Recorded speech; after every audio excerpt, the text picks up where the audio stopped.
반갑습니다. 마음원 프로젝트 진행을 맡은 장진혁입니다. 안녕하세요. 이연아입니다. 네, 마음원 프로젝트는 우리 사회의 다양한 이웃을 돌아보고 그들의 어려움과 고민을 함께 나눔으로써 행복과 희망을 향해 함께 나아가고자 하는 프로그램입니다. 오늘도 함께 하시면서 서로가 서로에게 빛이 되고 또 용기가 돼주시면 참 좋겠습니다. 네.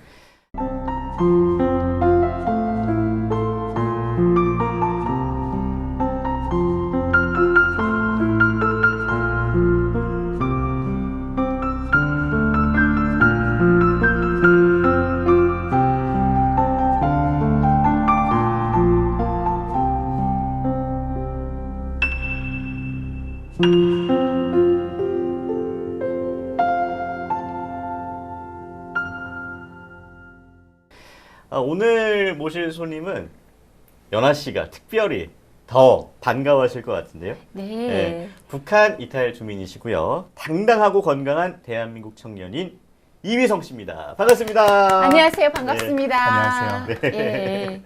아이 참. 왜요? 아니요. 네. 너무 잘생겨갖고. 네. 벌써부터 사심을 사심. 내비치시는 네 집 아들인지. 네, 연아 씨입니다. 네.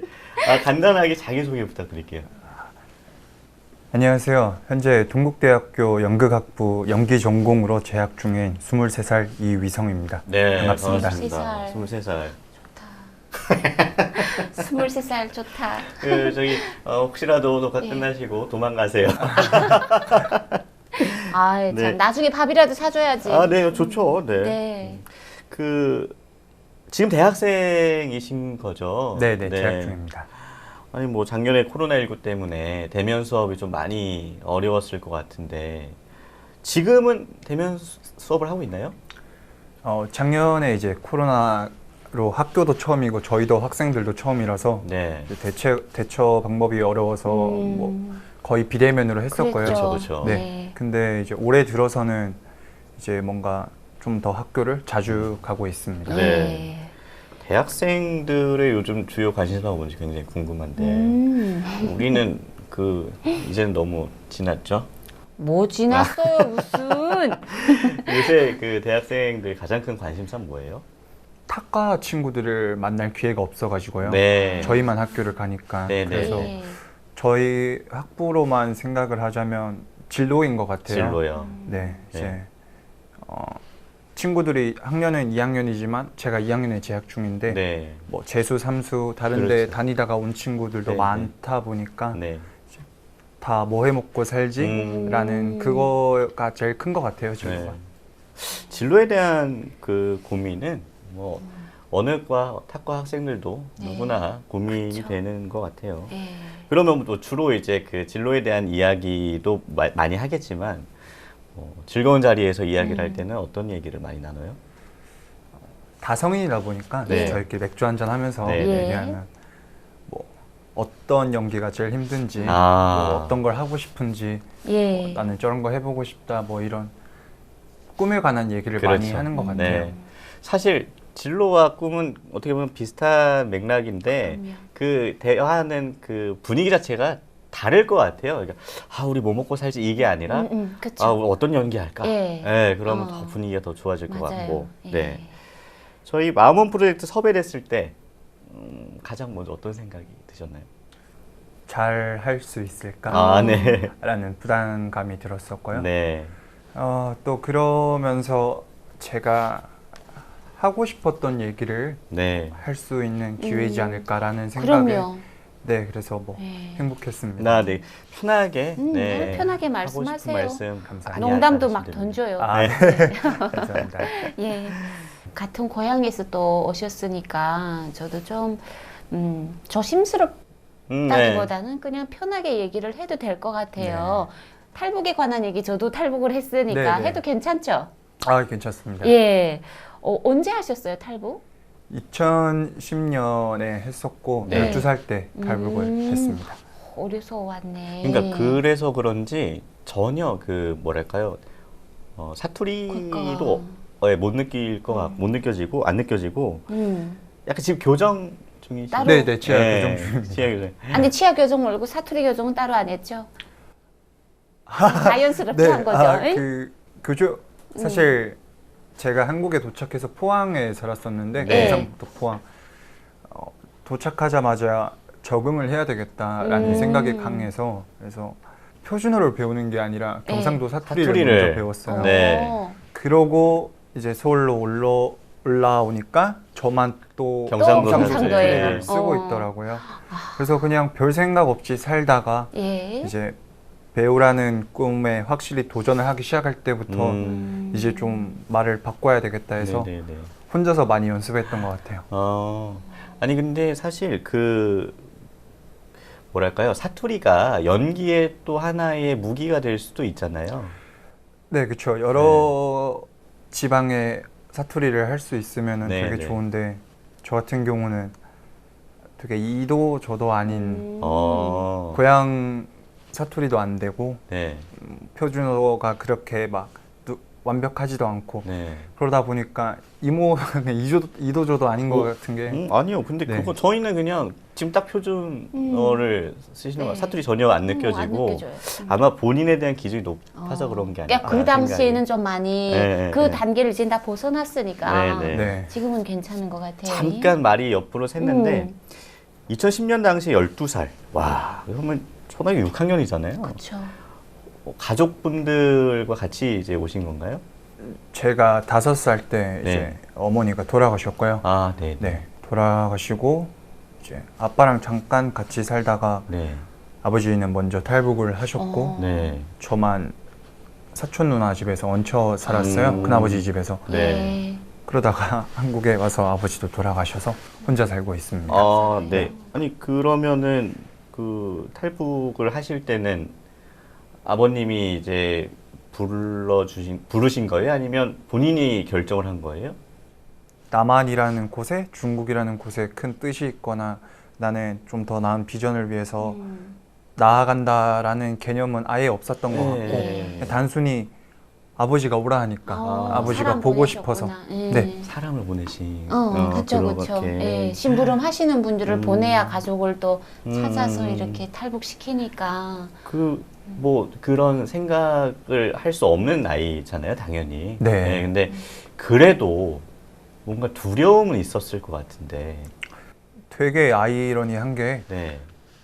탈북 과정도 그렇고 그렇게 큰 두려움은 없었던 것 같아요. 나이가 어려서 그런지 그냥 네. 뭔가 제 놀이라고 생각했던 것 같아요. 그러니까 그 자체를. 술래잡기처럼 네. 안 잡히면 된다 이런. 근데 오히려 한국에 왔을 때 적응에 관한 그 두려움이 더 컸던 것 같아요. 네. 이제 본인 과정도 힘들었고 하니까 그렇죠. 얼마나 힘들었을지 예. 생각을 저는 성인이 하니까. 돼서 탈북을 예, 하다 예. 보니까 저는 올 때 엄청 쫄아가지고 왔거든요. 그래서 나 누나가 아니라 이모뻘이잖아요. 그렇죠. 그러니까 이 명확하게 이모는 이모죠. 걸겁 찝어야 되겠어?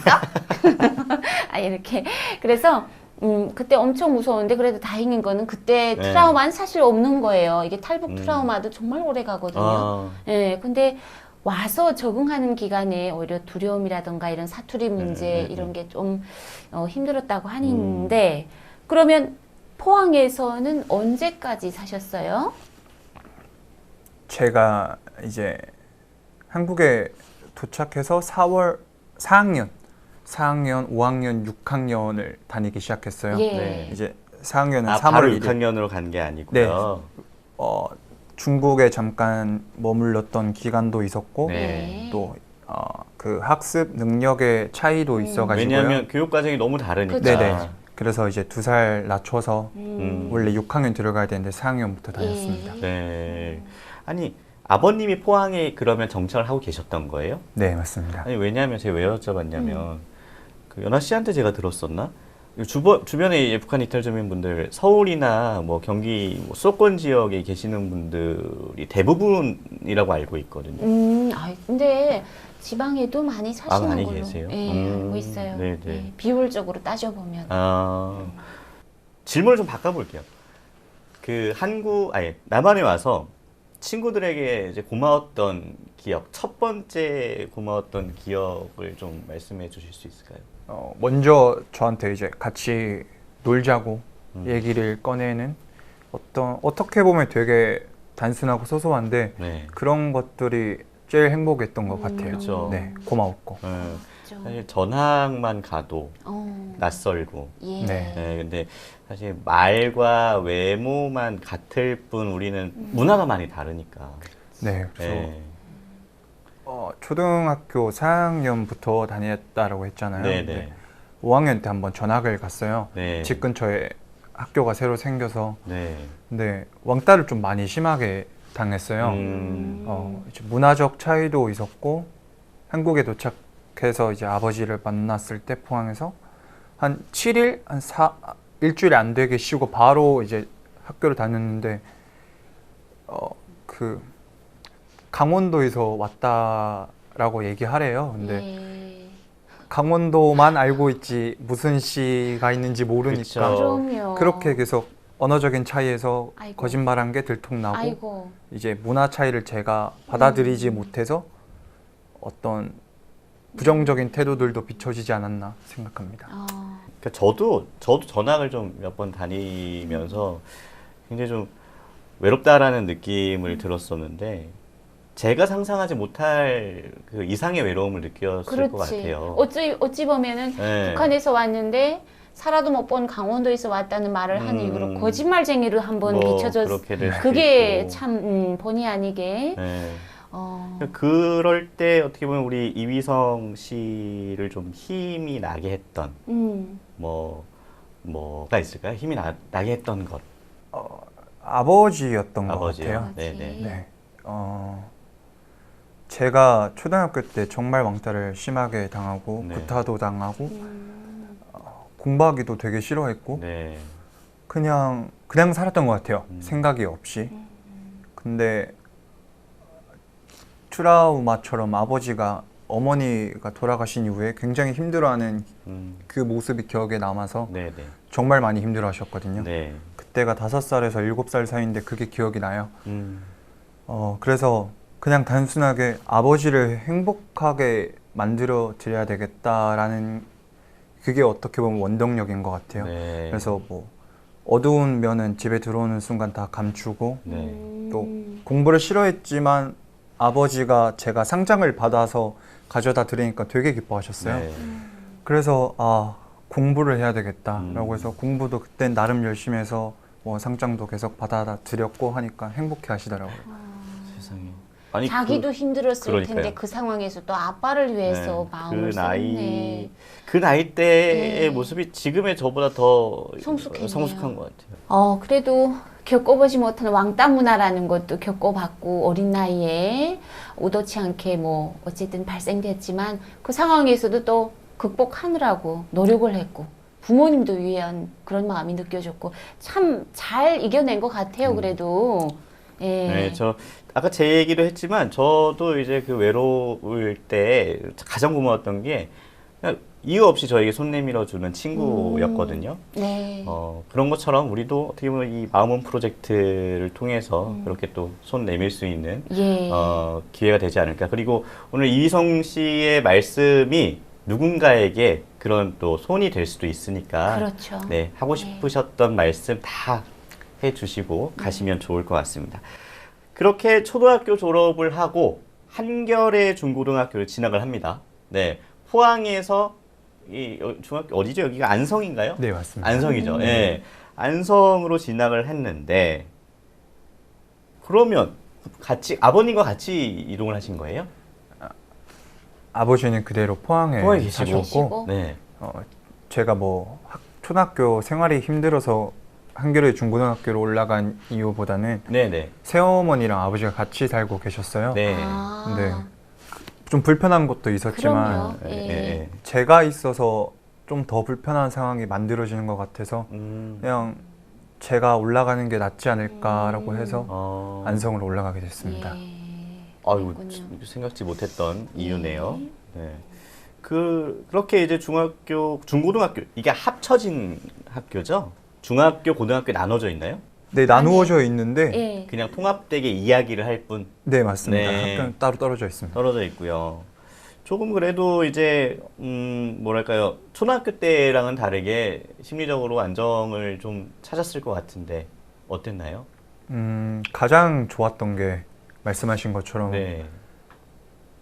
심리적 안정감이 제일 컸던 것 같고 그렇죠. 그리고 제 자신이 덜 부끄러워지는 것 같았어요. 왜냐면 네네. 거짓말을 안 해도 되니까. 네. 거짓말할 필요가 없잖아요. 없죠. 예. 덜 부끄러워지면서 또 더 솔직해지는 것 같고 이 어떤 감정들로 인해서 행복감을 찾았던 것 같아요. 네. 그 기숙사 학교다 보니까 기숙사 학교라서 생길 수 있는 친구들과의 추억도 되게 많았을 것 같은데 네. 어떤 게 있어요? 사실 하지 말란 걸 할 때가 네. 제일 행복했던 즐거웠어요. 게 그렇죠. 제일 즐거웠었어요. 뭐 하나 얘기해 준다면. 솔직하다. 기숙사 학교라서 네. 네. 식당 외, 그러니까 급식실 외에 취식이 금지되어 있어요. 아. 벌레들 나오기 때문에 청결 네, 때문에 위생 문제로 전혀 네. 안 되는데 이제 저희들끼리 몰래 항상 그 라면 이제 정수기 뜨거운 물 받아서 네. 컵라면을. 네. 컵라면 몰래 이렇게 먹고 뜨거운 물 안 그래서 학교에서 막았어요. 뜨거운 물을 네. 아예 안 되게. 네. 그렇지만 방법을 찾아내죠. 네, 막 네. 커피포터 들고 네. 오면 그거 뺏기고 그것도 안 되면 이제 화장실 물 오른쪽으로 제일 따뜻하게 해놓고 네. 물 받아서 막 먹고 그랬던 것 같아요. 아니, 사실 그 컵라면이라는 게 굉장히 소소한 예. 거잖아요. 또 우리가 한창 먹을 아, 나이잖아요. 맞아. 얼마나 배가 고팠겠어요. 그치. 아이고, 그러면서 또 뭐 동지애까지는 아니더라도. 오예요? 그게 동지애가 되죠. 아, 그래요? 저희는 그게 전후애까지 될걸요, 아마. 되게 강했던 게 네. 동병상련의 느낌을 네. 많이 거기서 받는 거죠. 그렇죠. 네. 엄청 신났겠어요. 재미있었습니다. 예. 굉장히 어린 시절 좀 성숙했었던 것 같은데 사실 중고등학생이라고 하면 우리가 사춘기 네. 얘기를 안 할 수가 없잖아요. 그렇죠. 네. 예. 사춘기 시절을 본인이 돌이켜봤을 때 어땠던 것 같아요? 글쎄요, 또 제3자가 보면 저한테 사춘기가 있었을 수도 있는데 네. 제가 생각하기에는 어, 없지 않았나 없지 아니 생각해요. 근데 않나. 그런 거는 본인의 생각이 맞는 것 같아요. 예. 네, 왜냐면 보통 사춘기가 이제 중학교 2학년 때 찾아오잖아요. 중2병이라고도 하죠. 네, 근데 이제 제가 중학교 1학년 때 아버지가 암 판정을 받으시고 수술하시고 병원에 계속 입원해 있어서 그래서 제가 서울병원에 계셨어요. 포항에서 네. 수술 때문에 서울 올라오셔가지고 네. 그래서 이제 뭐 수업 끝나고도 아버지 보러 병원 가고 또 주말에 항상 병원에서 옆에서 제가 다 뭐 하고 하다 보니까 병간호를 하다 보니까 보니. 반항할 시간이 없었던 것 같아요. 그럼요. 그러네요. 사춘기도 다 마음의 네. 여유가 있어야 온다니까. 왜 나를 혼내지? 예, 무슨 말씀인지. 네. 맞아요. 공감해요. 그러니까 그러니까. 제가 다음으로 드리려고 했던 질문이 기숙사 생활을 하니까 네. 이제 주말은 자기의 자유 시간이 있을 거라 생각하고 했는데. 주말에 뭘 했냐라고 물어보려고 했었는데 답을 주셨어요. 되게 약간 아이러니한 게 네네. 진짜 부모님 돌아가시고 얼마 안 됐을 때까지 그때까지만 저는 사실 정말 불효자인 게 너무 행복했어요. 어떤 이유로? 더 이상 아버지 때문에 스트레스를 안 받아도 되고 왜냐면 그 수술비 때문에 대출을 받으셨어요. 네. 근데 그게 제1은행에서 받은 게 아니라 다른 이렇게 좀 작은 네네. 은행에서 받아서 전화도 오고 막 그런 걸 제가 계속 우편을 보면서 그래서 저는 지금 자취하고 있는데 우편함을 잘 안 봐요. 그 트라우마가 너무 강해서 네네. 계속 독촉 문자 오고 빚 갚으라 하고 모든 시간 모든 거를 저는 글쎄요 그냥 아버지라서 제가 그렇게 행동을 했지만 그 시간들이 너무 괴로웠어요. 근데 돌아가시고 나니까 솔직히 너무 행복한 거예요. 병원 측에서도 계속 돌아가실 거라고 얘기는 들었었고 네. 막상 돌아가시니까 오히려 정부에서 이제 무연고라서 뭐 챙겨주는 것도 있었고 혼자 이제 그때부터 제 진로를 고민할 수도 있었고라고 해서 생각해보면 되게 불효자인 것 같다라는 생각을 해봤습니다. 그렇지만 이희성 씨 얘기를 듣고 지금 많은 분들은 불효자라고 생각하지 않을 거고요. 아마 충분히 어떤 마음 때문에 네. 그런 생각을 그렇죠. 아유, 그런 나이에 네. 짊어질 만한 무게는 아니었어요. 사실 이게 어린 나이에 그럼요. 와서 정착을 한다는 것만 해도 힘든데 또 오자마자 살만하니 북한에서 그런 말 있잖아요. 뭐 속도 낼만하니 구빈돌이다 하는 말이 있는 것처럼 네. 나 조금 재미 볼만하니 아버지가 이렇게 또 누운 것만 해도 그런데 빈 문자가 온다는 건 사실 이게 정말 그럼요. 힘든 아, 예. 거거든요. 아, 죄송합니다. 제가 예. 네. 아, 뭐 알아요. 네. 이 형님이 지금 울컥했어요. 지금. 예. 아니요. 너무 진솔한 얘기를 진솔한 해줘서 너무 얘기. 고맙고 네, 참 알겠습니다. 대견해요. 예. 이 어려운 시절, 그러니까 아버지 간호에 또 그런 참 견디기 힘든 시절을 학창 시절하고 지금 같이 보내고 있는 거잖아요. 보냈던 거죠? 보냈던 거죠. 그때. 근데 그 시절에 그래도 고맙거나 또 기억에 남는 선생님이나 어떤 특별한 분이 계실까요? 모든 선생님들이 되게 따뜻하게 대해 주셨어요. 예. 저뿐만 아니라 거기 재학 중인 학생들을 예. 다 상처가 있는 친구들이라 근데 그런 상처들을 선생님들이 진심으로 대해 주셨어요. 네. 예. 그래서 딱 한 명을 지목하기에는 너무 좀 그런 것 같아요. 다 전부 다 정말 저한테 따뜻하게 대해 주셨고 네. 마냥 그냥 감사했던 것 그때 같습니다. 어떻게 보면은 의지가 됐고 네. 지금 이렇게 이겨낼 수 있었던 건 그 분들 덕분이었다고 네. 말씀하시는 것 같아요. 네, 예. 맞습니다. 그런데 우리가 그 학교 얘기를 조금 모르시는 분들도 계실 것 같아서 한겨레 중고등학교가 어떤 학교인지 네. 2006년에 설립이 되어서요. 네. 쭉 지금까지 계속 학교 운영 중이고 처음에는 이제 북한 이탈 주민 친구들로만 학교를 출발하기 시작해서 예. 이제 6명, 7명으로 출발하기 시작해서 됐다. 점점 늘어났는데 시간이 좀 지나다 보니까 삼국 출생들 이제 네, 삼국 다문화 가정 네, 아이 다문화 가정이라기보다는 보다는 탈북을 하신 하시고, 그 부모가 예. 중국에서 아이를 낳아서 네네네. 한국에 들어오신 어머니가 이제 북한 분이 예. 네. 그런 그 삼국 출생자들과 함께 북한 이탈 주민 같이 학교를 다니는 그런 학교입니다. 선생님들이 선생님 한 분당 맡아주시는 과목이 따로 있어요? 어떤 분들이 선생님이신 거죠? 정말 그냥 일반 학교처럼 과목 선생님 계시고 담임 선생님 계시고 이제 기숙사 학교다 보니까 사감님도 선생님 계시고. 선생님 네. 똑같은 것 같아요. 네. 예. 근데 아무튼 저는 그냥 그 동질감이라는 게 있잖아요. 우리가 국경이라는 걸 걷는다는 거는 나중에 이제 또 생각이 날 수도 있는데 참 마음 한구석에 난 국경 걷는 사람이다라는 게 많이 남아있거든요. 그래서 왠지 나약해질 때도 나 국경을 걷는 사람인데 왜 이쯤한 것에 나약해질까 이런 생각을 스스로 할 때가 있어요.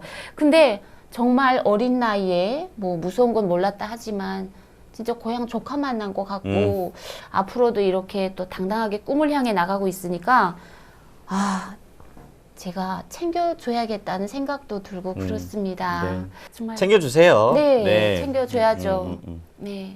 누구에나 이제 학창 시절은 소중하고 그리운 시간이지만 북한 이탈 청소년이었던 이희송 씨는 그래서 더 애틋하고 아련한 마음이 크지 않았나 싶습니다. 네.